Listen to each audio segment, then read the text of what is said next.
Hi, everybody. This week we watched Until Dawn, The Accountant 2, and The Legend of Ochi. and then we're going to get into our best and worst of April. It starts now.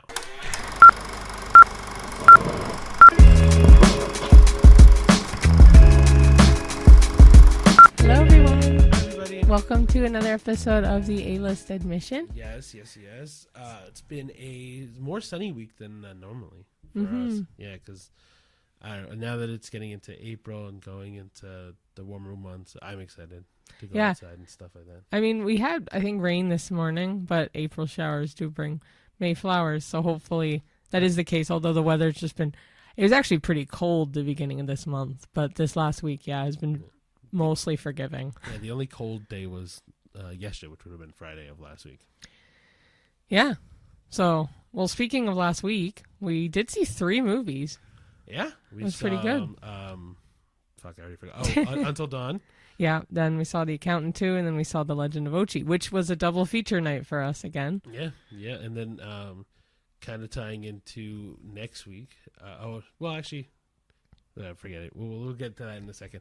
I know Cheyenne saw something on news stuff that we should get to first. Oh, yeah. So movie news first. I actually really like the fact that Ricky decided to add, like, not so much movie news, but, like, updates within the last week.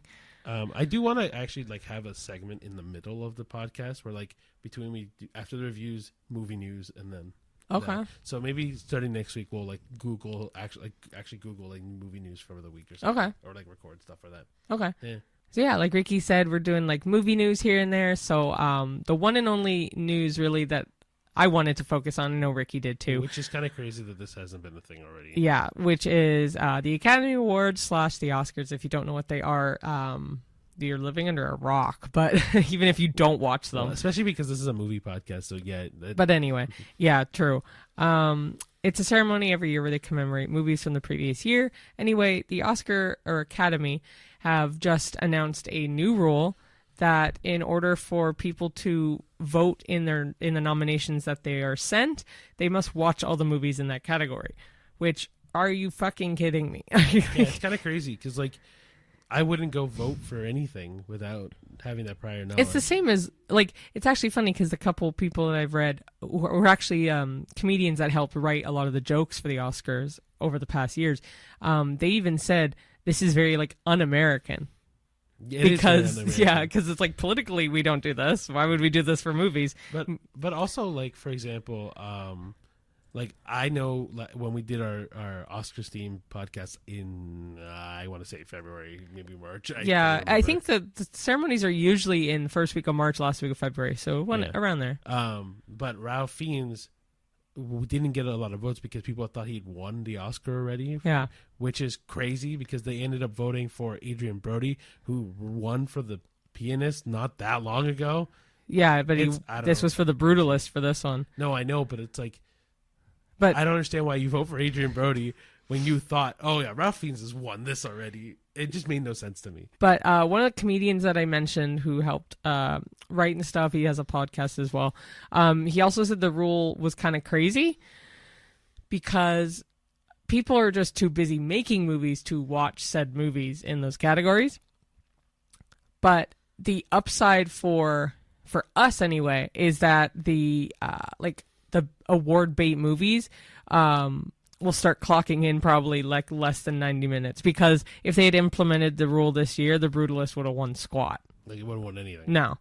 So we haven't seen The Brutalist, so I don't know, but, like, I kind of agree with that. Like, I feel like, mind you, at the same time, saying you're too busy to watch movies because you make movies, to me, is kind of a bogus thing because, like, we watch 2 movies a night some nights, but I could sit and watch, like, every Saturday when we have our quote unquote record this and have our day off.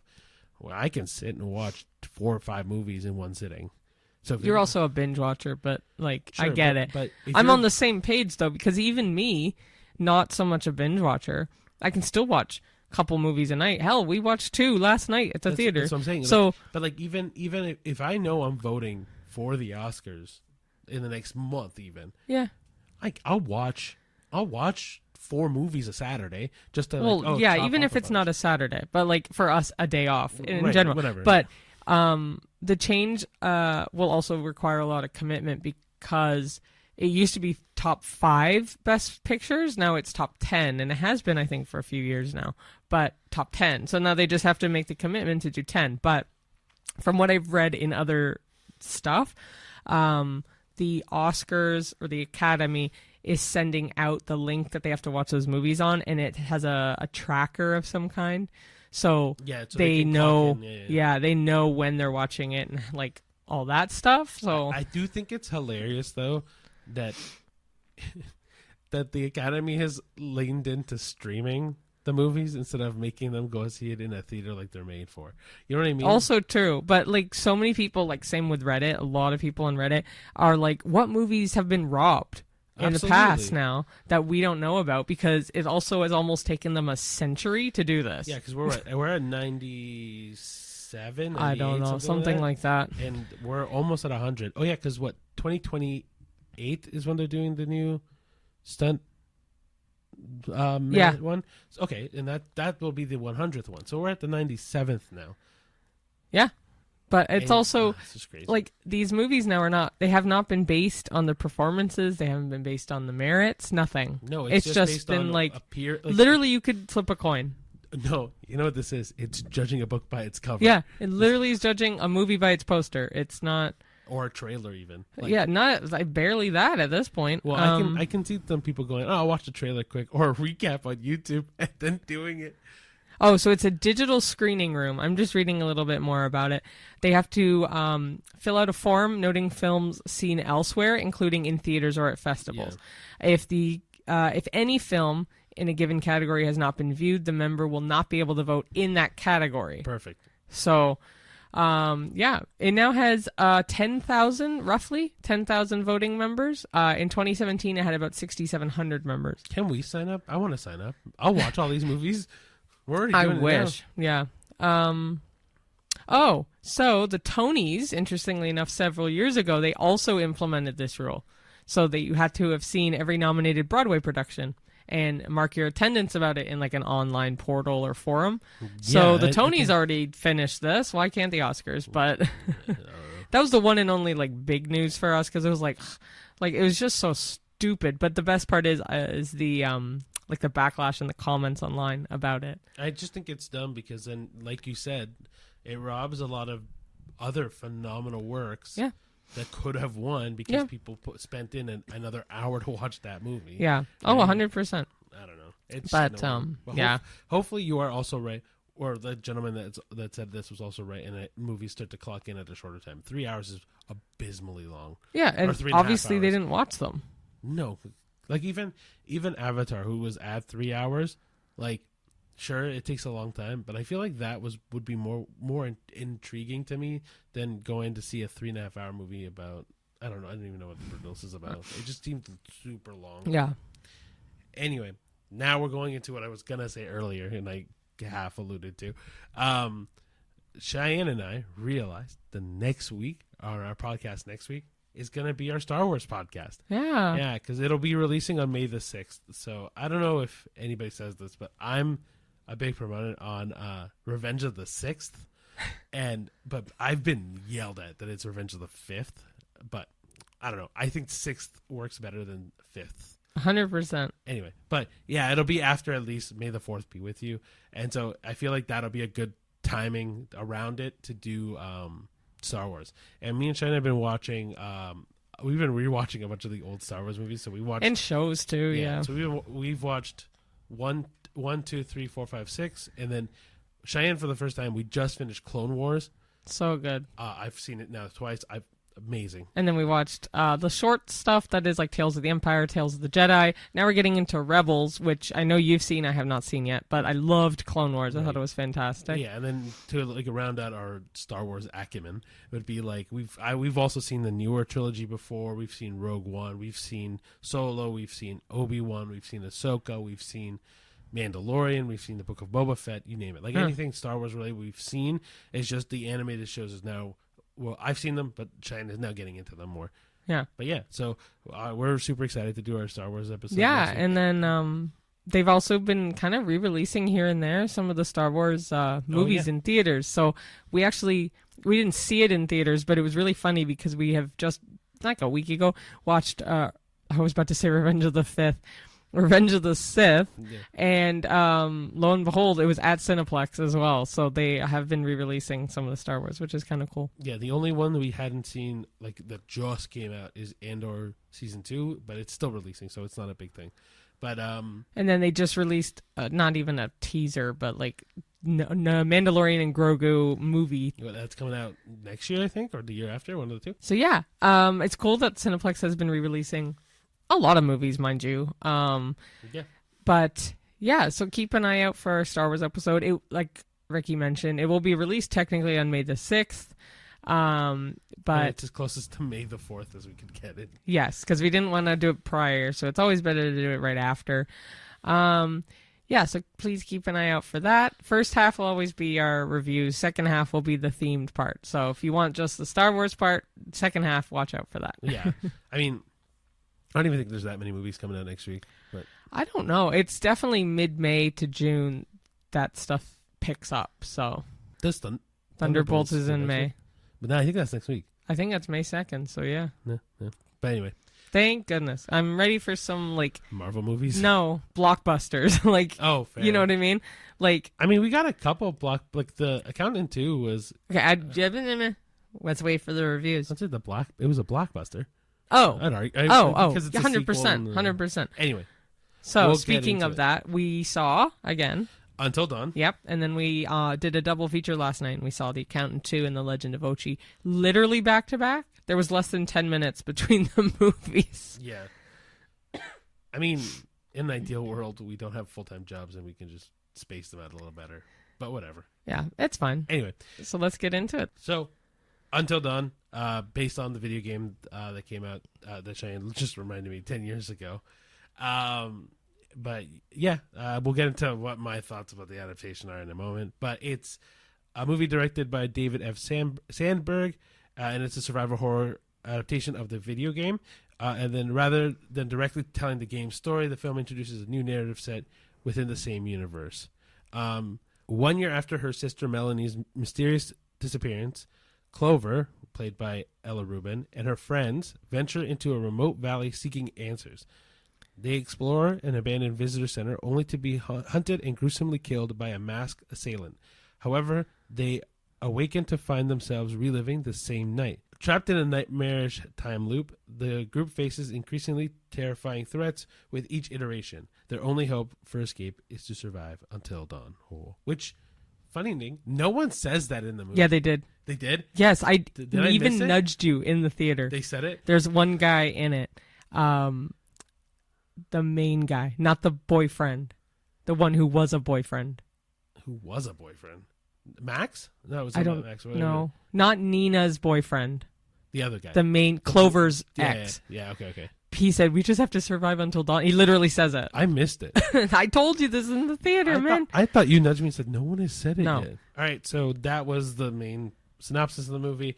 Your cast, like I said, Ella Rubin as Clover, Michael Cimino. Wait, Cimino? Yeah, Cimino, I think it's sorry. Cimino Yeah, or it's definitely Camino. Cimino. I can't. Camino, like in Star Wars. Cimino as Max. Ji Young Yu, same woman that was in Freaky Tales, plays as Megan in this movie. Odessa Azion as Nina. Maya Mitchell as Melanie. Belmont Kameli as Abel. And Peter Stormare, a very famous actor. Yes, I don't know how to pronounce his name. Plays as Dr. Alan J. Hill. He reprises his role. I wasn't wrong. He stars as it as well. But I didn't realize he played the same character in the game. That's really cool that they got that back.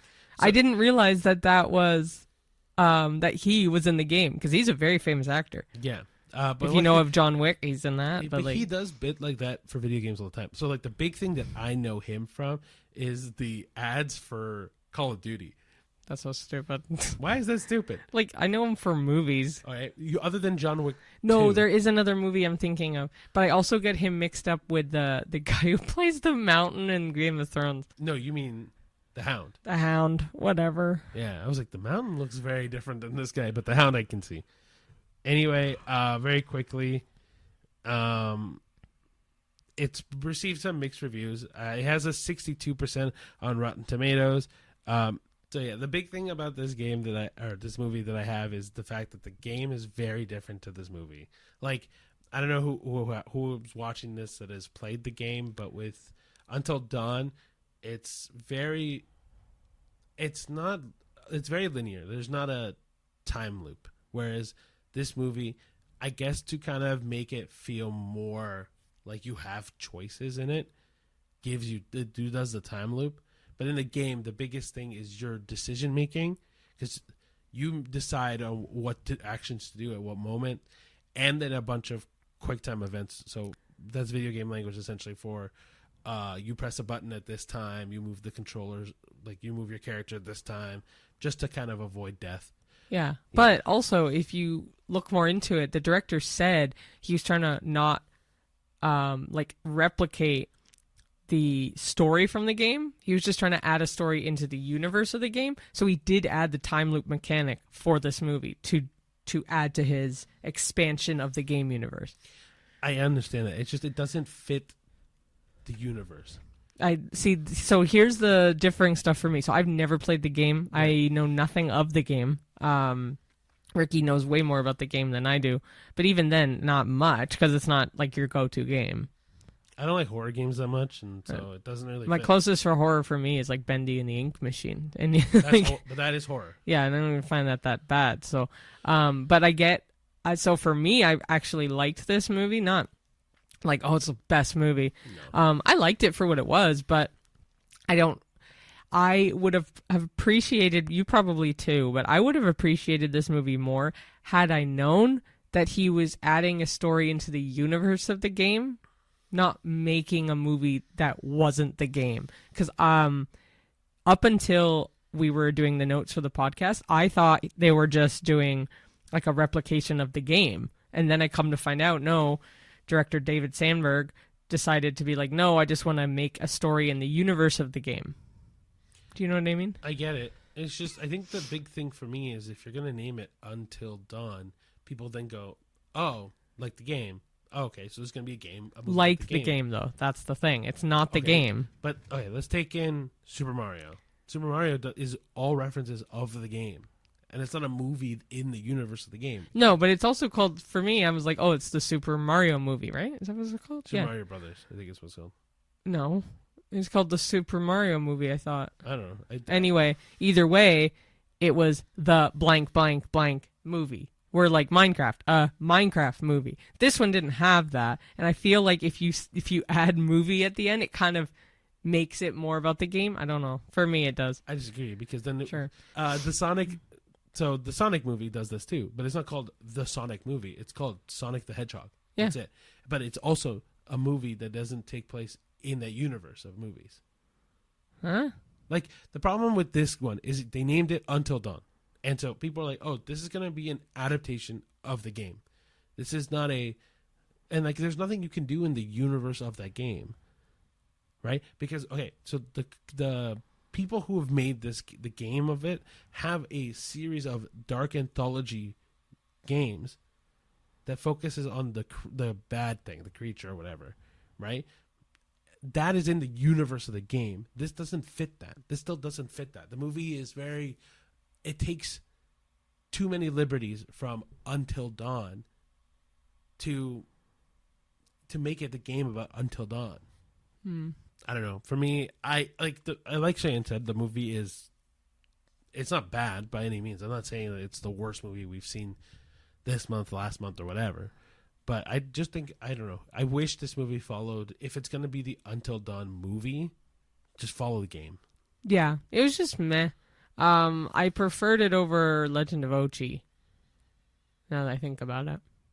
But not by much. To me, they're pretty close, yeah.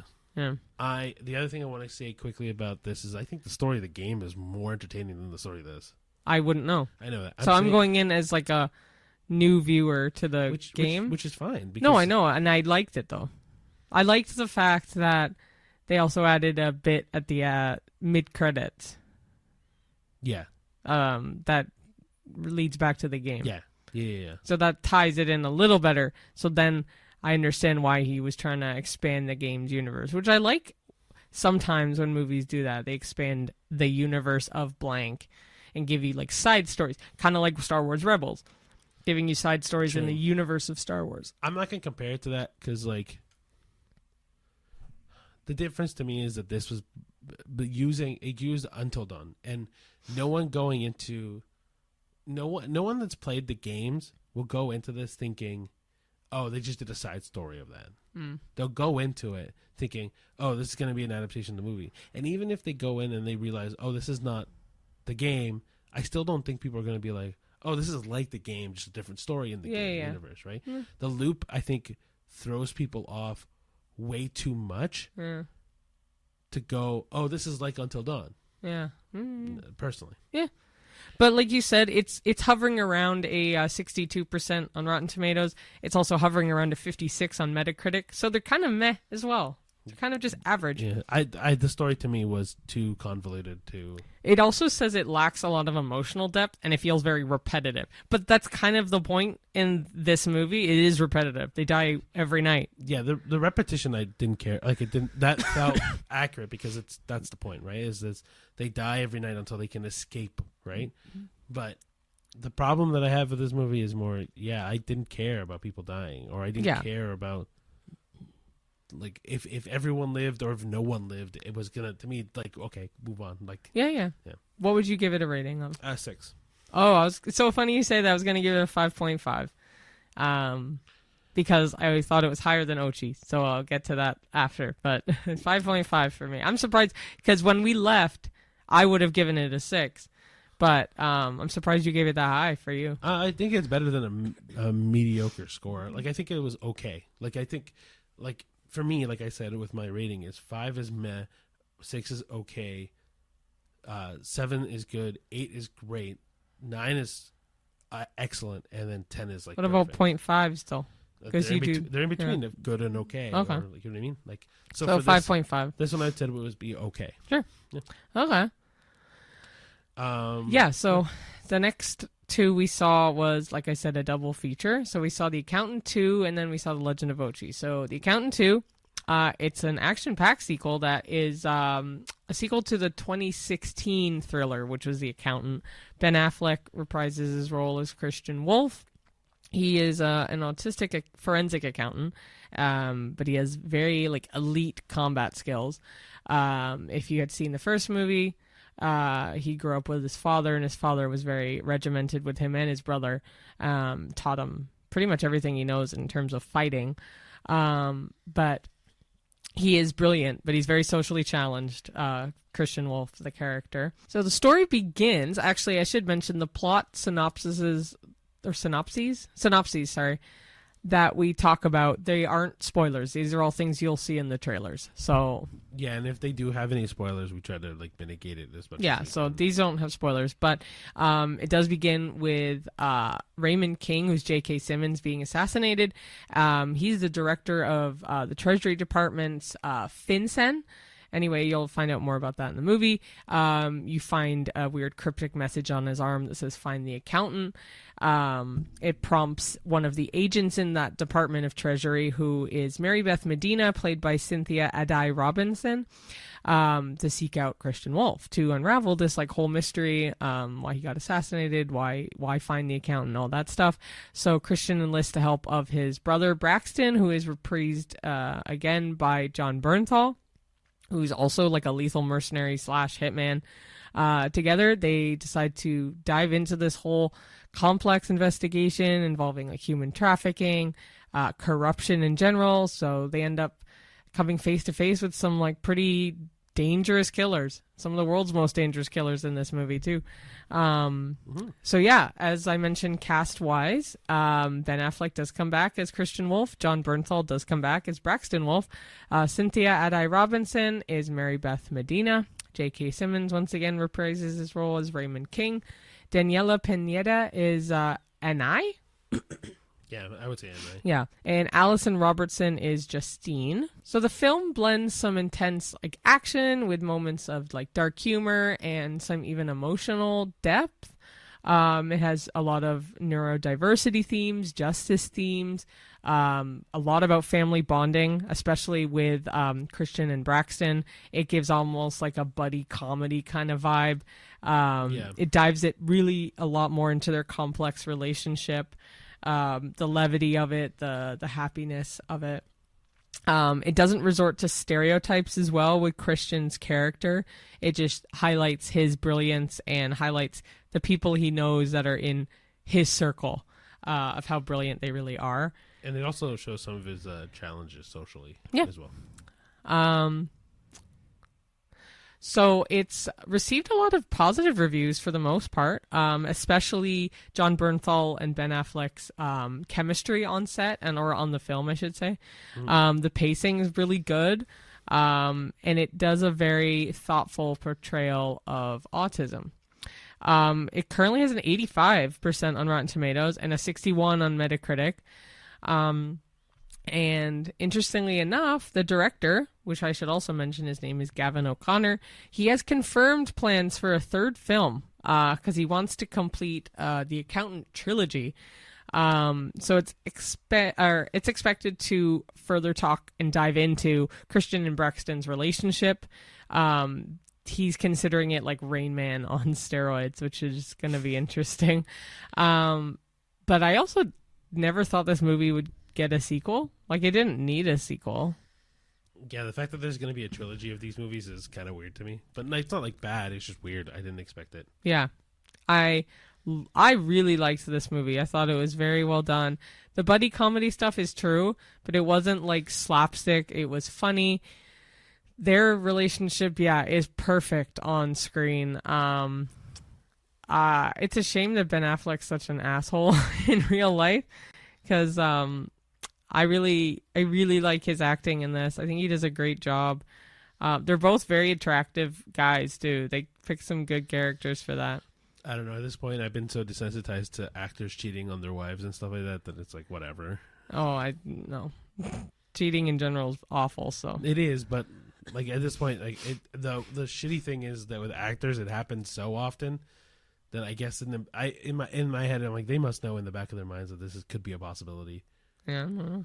But anyway, I thought this movie was good. I really enjoyed it. I thought it was the action sequences were good. I thought that the like you said in in the recap, that the chemistry between the two of them is perfect. Mm-hmm. Especially the bar scene where they're when Ben Affleck. Yeah.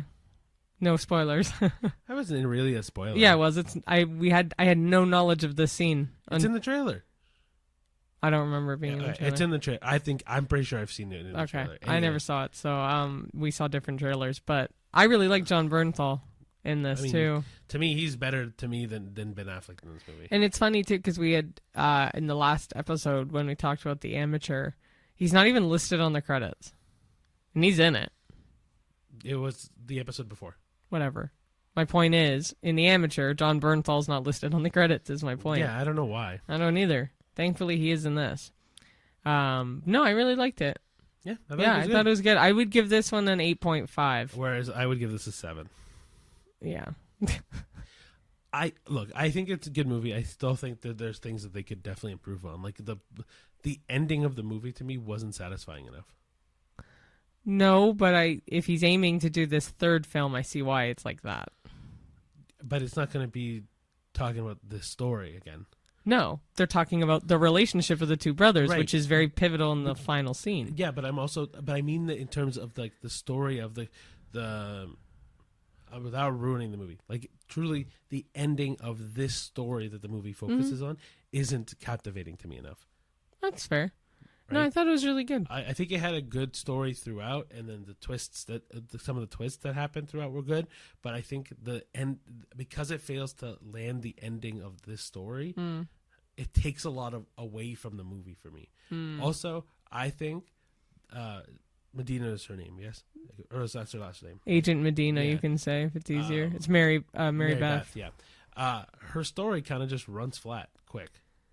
I could take or leave her character, to be honest, but that's part of the movie for me. It's sure. like, if I wish they had done more with her character, or check her out completely out of the movie early in the movie and then not bring her back. But because she comes in and out so much and it just falls flat very quick, I'm like, oh, I don't care about her character that much. Fair.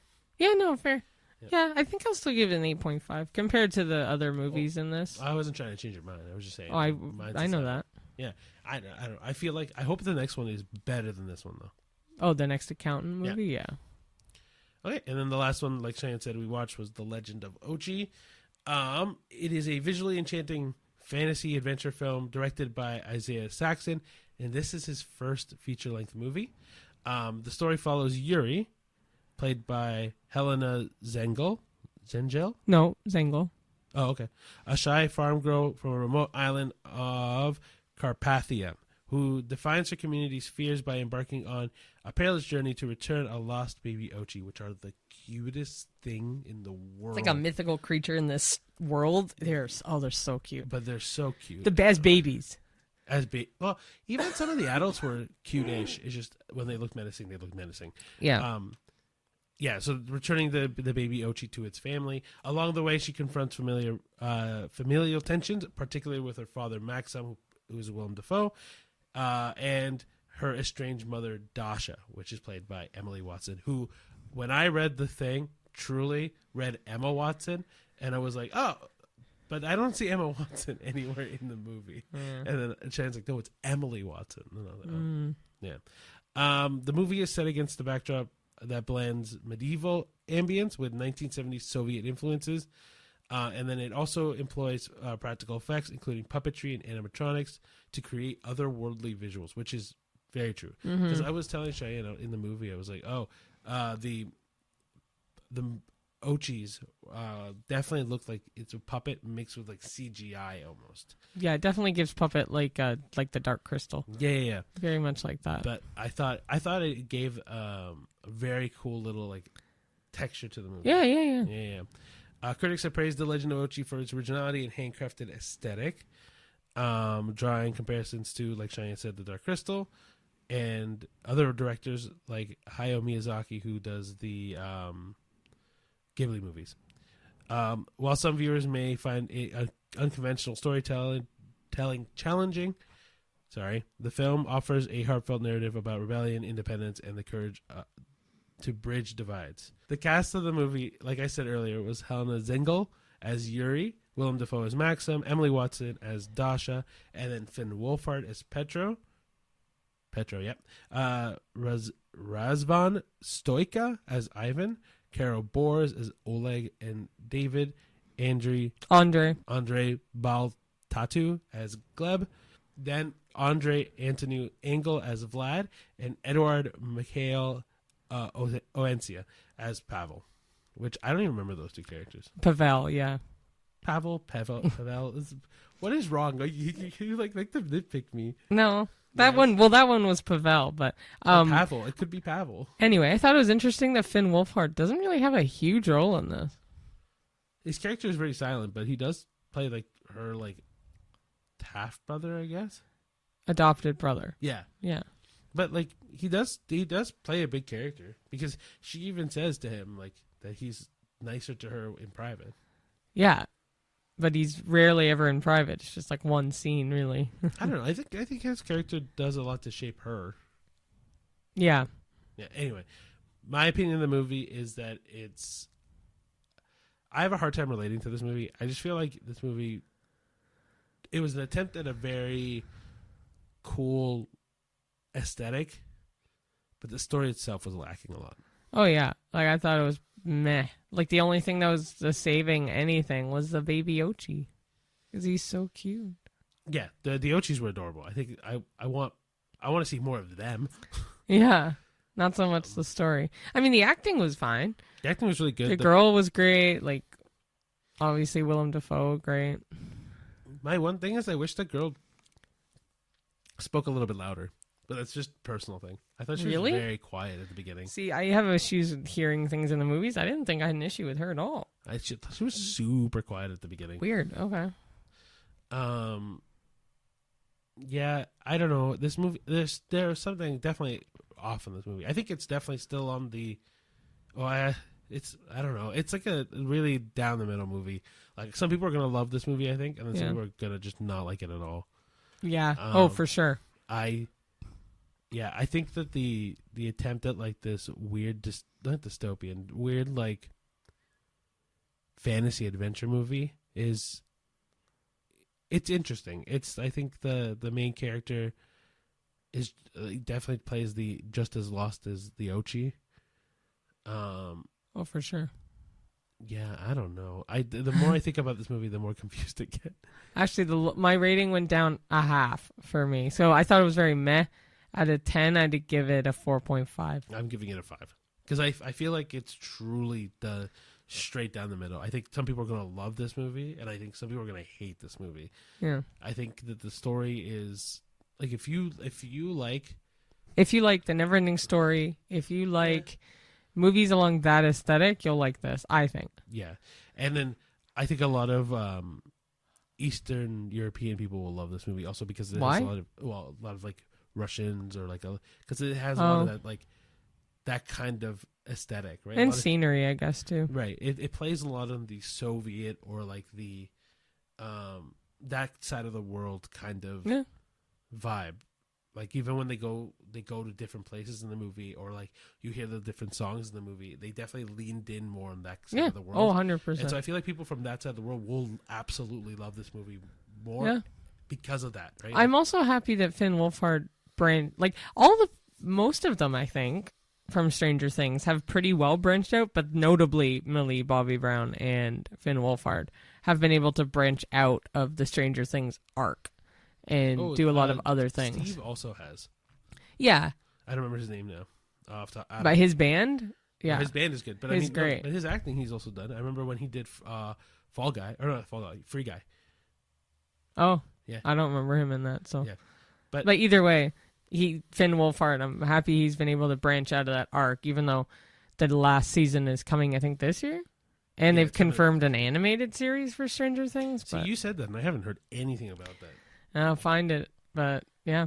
Yeah, I don't know. In terms of movies this week, I think the best one was The Accountant, for sure. The Accountant 2, yeah.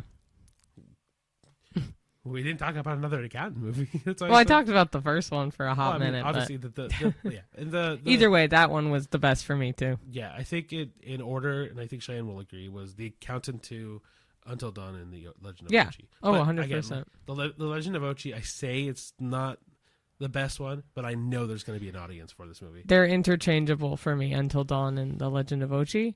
But Until Dawn does beat it out a little bit. For both of us, it does. That being said, I also like Until Dawn is not a good horror movie. Like I think it's I never thought it was a horror. I mean, it's supposed to be, but it's not. It's definitely a horror movie, but it's not scary. It's not. It is if you don't like blood and gore.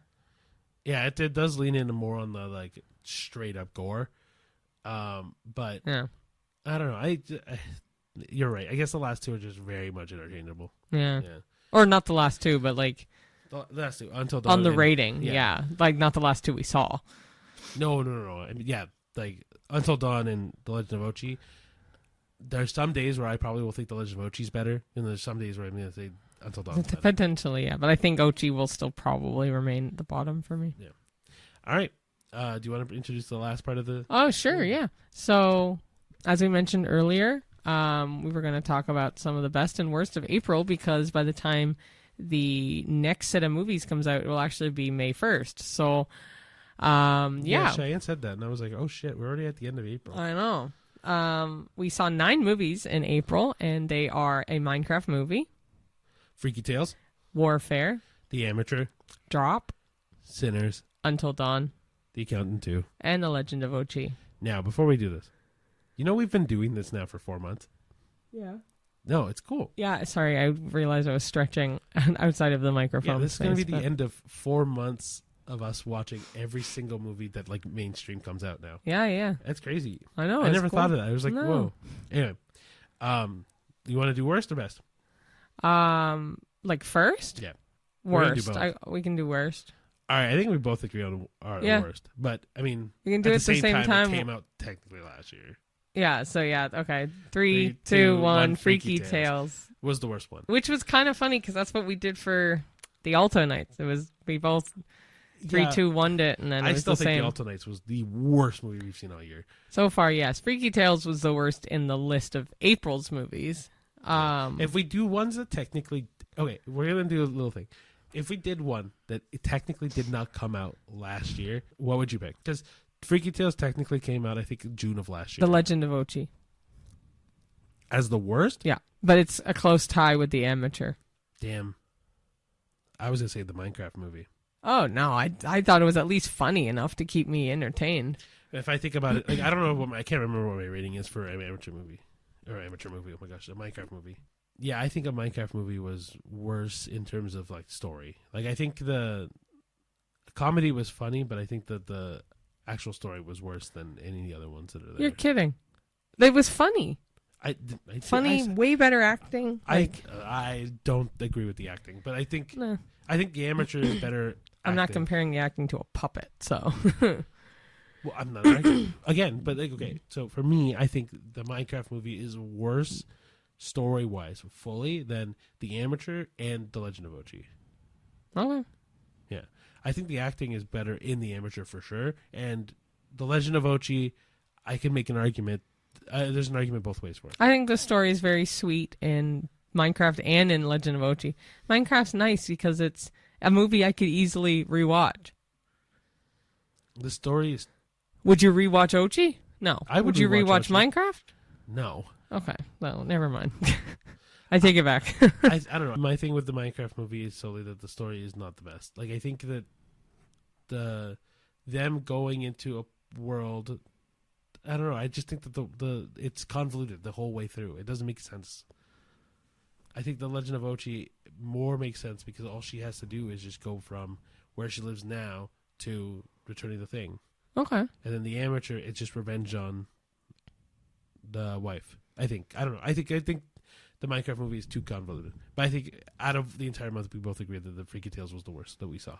Yeah. Like technically, like you said too, technically it came out last year, but in theaters we saw it this year. It wasn't a re-release, but... No, this is the first time it came out in theaters. Okay, then it counts. Yeah. So then Freaky Tales, that was easy. No, I know, but technically it came out in like a festival last year. Sure. Yeah, that's all I was saying. I think a couple... No, I was going to say, a couple that we've seen came out in festivals. A lot of movies really came out in festivals last year that are being released this year. The Last Showgirl came out last year. The Girl Next Door, was that? The Room Next Door. Whatever, Room Next Door. Yeah. Was that last year? Or was that... there's another one that we saw too. Not Young Werther. No. Okay, but when it comes to the best movies of April, I think we have the same one. I would hope. I think you might say another one. Oh, okay. So 1, 2, 3, Sinners. Okay. Thank goodness. I thought you were going to say Warfare. Warfare's a second for me. It's great. I really, really like it, but Sinners beats all of these out, hands down. Like I had mentioned. Leaps and bounds. Yeah, last episode, right? That we talked about it? Okay. I did mention that it's going to be in my top for the year, and I still hold to that currently, that it'll be in my tops of the year. I think it's brilliantly done. It's long, but I get why they did it, and it doesn't feel necessarily long the latter half of the movie. Yeah, I think it's a great movie. I agree with you that Sinners is definitely the top. I'm still battling out my second one. What do you... Between Warfare and Drop. Oh, I knew you'd say Drop. So Drop is just, like, it's good, but I've seen so many movies like it. Sure, but I've also seen I like the twists. I like the intensity of it. I feel like I haven't seen a movie that does every single bit of what it does. Like I didn't expect who did it to do it.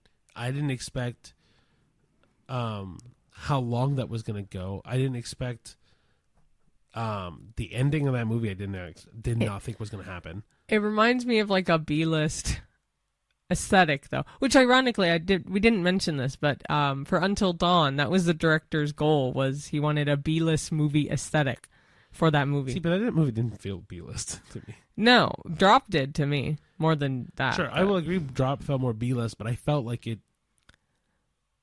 To me, the things I was expecting out of the movie surpassed what I was expecting out of Warfare. Warfare was really good. I'm not saying Warfare was bad by any means. I still think those are the top 3 movies of the month. What?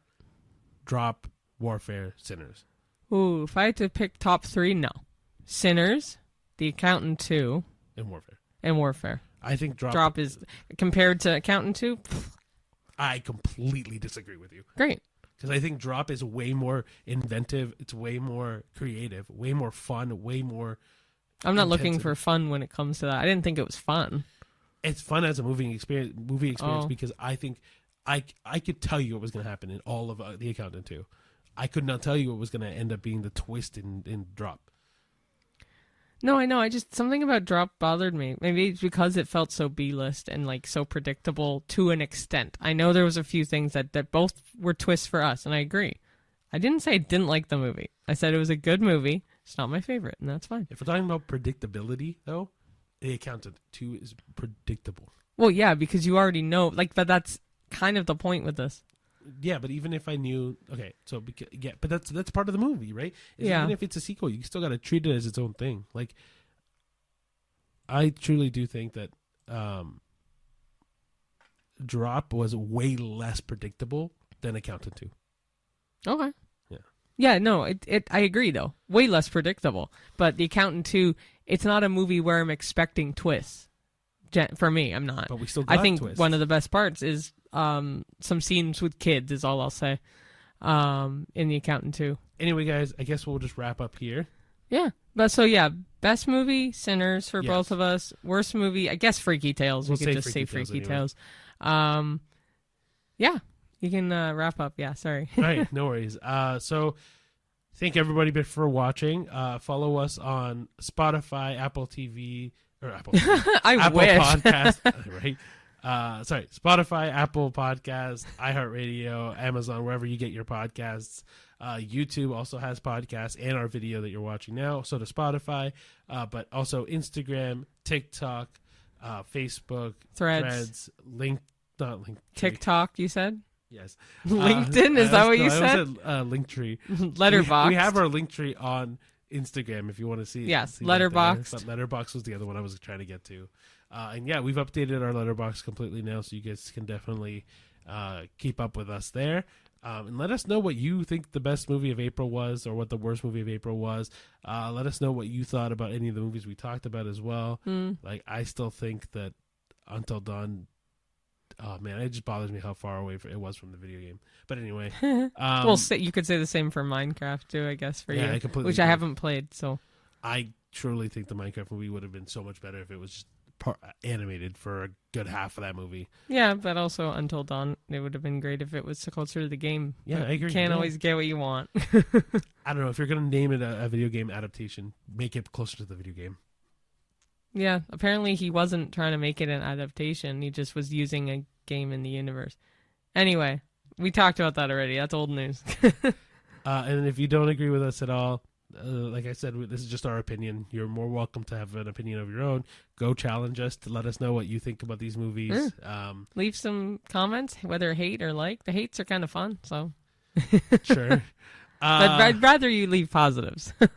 Yeah, and then on Spotify, rate us 5 stars. Every rating helps us towards getting new people. But then most importantly, share the podcast, guys. Let people know that we're doing this. Yeah, good exposure. Yeah. Right. The more people that do this, the more that we can dedicate time to this to replace some of the like our employment on this, and you know what I mean. I'd rather do this full time than work. Truthfully. Oh, fair. I get that. Yeah. And we just really enjoy the movies, and you know, like.